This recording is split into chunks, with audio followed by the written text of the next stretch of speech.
তাকে মেলাসমা বলা হয়। ইহা একটা অর্জিত অতি রঞ্জক পদার্থের সমারোহ, যা সাধারণত মুখের রোদ উদ্ভাসিত অঞ্চলে ঘটে। মেস্তা সাধারণত অনিয়মিতভাবে গঠিত, বিভিন্ন আকারের ও রঙের, অতিরঞ্জিত ত্বকের বিকীর্ণ হওয়া প্রকাশ করে। বলা বাহুল্য, ইহা হালকা থেকে গাঢ় বাদামি বা ছাই নীল রঙের হয়ে থাকে। আপনি যদি আমার চ্যানেলে নতুন হয়ে থাকেন তবে বলি, আমি ডাক্তার মেহেদি নিউ ইয়র্ক থেকে বলছি। এ ধরনের গাত্রচর্মে ফুসকুড়ি প্রতিসমভাবে গালের হাড় বরাবর, যা নাক অথবা গাল বরাবর।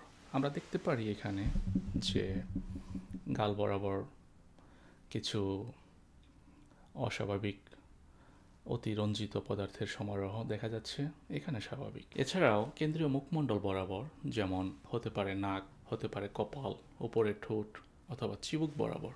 আমরা যদি ছবিতে আবার একটু দেখি, এখানে দেখা যাচ্ছে যে কিছু এলাকা অতি রঞ্জিত তুলনায় তার পার্শ্বে স্বাভাবিক ত্বক।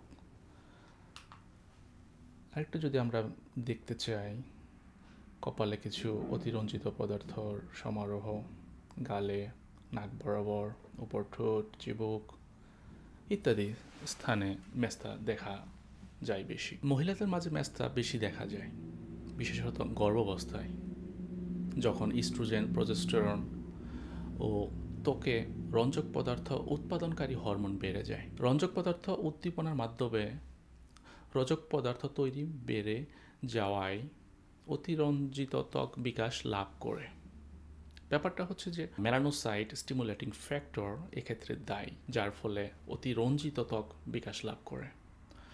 অন্যান্য ঝুঁকির কারণসমূহের মধ্যে অন্তর্ভুক্ত রয়েছে গাঢ় রঙের ত্বক, বিশেষ করে যারা একটু কালো বর্ণের মহিলা, তাদের জন্য এটি একটি ঝুঁকির অতিরিক্ত কারণ।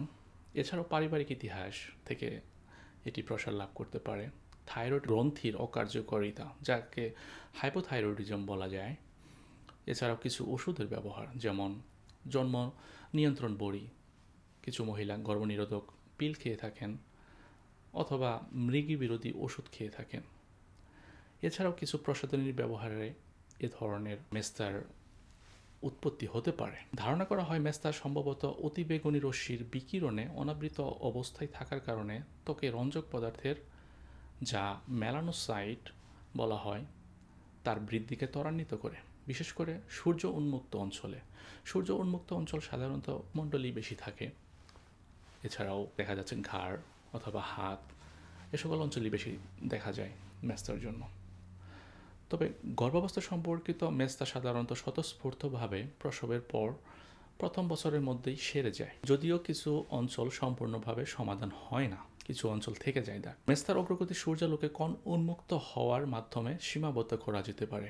সহজ করে বলতে গেলে, সূর্যের আলোকে না গেলে মেস্তার প্রকোপটা কম লক্ষ্য করা যায়, কিন্তু সূর্যালোক খুবই গুরুত্বপূর্ণ একটি ব্যাপার, কারণ সূর্যালোকে ভিটামিন ডি রয়েছে। এজন্য প্রতিরক্ষামূলক পোশাক এবং বৃহৎ পরিসীমার সূর্যালোক পর্দা ব্যবহার করা যেতে পারে। এটিকে বলা যেতে পারে সানস্ক্রিন প্রোটেকশন ফ্যাক্টর, এসপিএফ। এটি 50 থেকে শুরু করে নিচে 10, 15, 30 পর্যন্ত আছে। তবে যত বেশি উপরে এসপিএফ বেশি, তার কার্যক্ষমতা তত বেশি। বৃহৎ পরিসীমার সূর্যালোক পর্দা ব্যবহার করার পরে এটি প্রতিরোধ করা যায়, কারণ এটি এর মাধ্যমে অতিবেগুনি রশ্মি এ এবং বি উভয়ই প্রতিরোধ করে থাকে। তবে সর্বদাই সূর্যালোক প্রতিরোধ করা যে সকল মহিলাদের জন্য সম্ভব নয়, এবং কি সূর্যালোকে যাওয়ার পরেও যাদের দেখা যাচ্ছে যে মেস্তা আছে, তাদের জন্য ব্যবহার করা যেতে পারে কিছু চিকিৎসা থেরাপি, যা ত্বক আলোক বস্তু হাইড্রোকুইন নামে পরিচিত অথবা এজেলাইক অ্যাসিড ব্যবহৃত হতে পারে। তবে অবশ্যই এ সকল ওষুধ ব্যবহারে চিকিৎসকের পরামর্শ নেওয়া জরুরি, কেননা কিছু ওষুধের অবশ্যই কিছু না কিছু সাইড এফেক্ট থাকে।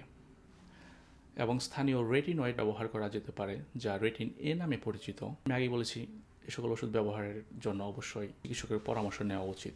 তবে রেটিনয়েড ব্যবহারে গর্ভাবস্থা নিষেধাজ্ঞা রয়েছে, কেননা এর ব্যবহারের ফলে স্বতঃস্ফূর্তভাবে গর্ভাবস্থার অবসান ঘটে যেতে পারে, অথবা জন্মগত ত্রুটিগুলো, যেমন আমরা দেখতে পারি করোটি অথবা মুখমণ্ডল, হৃৎপিণ্ড, কেন্দ্রীয় স্নায়ুতন্ত্রে বিকলাঙ্গতা দেখা দিতে পারে। আর এ সকল বংশগত ত্রুটিগুলো পরবর্তী কোনো একটি ভিডিও নিয়ে আপনাদের সামনে হাজির হব। তাই পরবর্তী স্বাস্থ্য পরামর্শ নিতে লাইক, কমেন্ট, সাবস্ক্রাইব এবং শেয়ার মাধ্যমে আমাদের সাথেই থাকুন। সুস্থ থাকুন।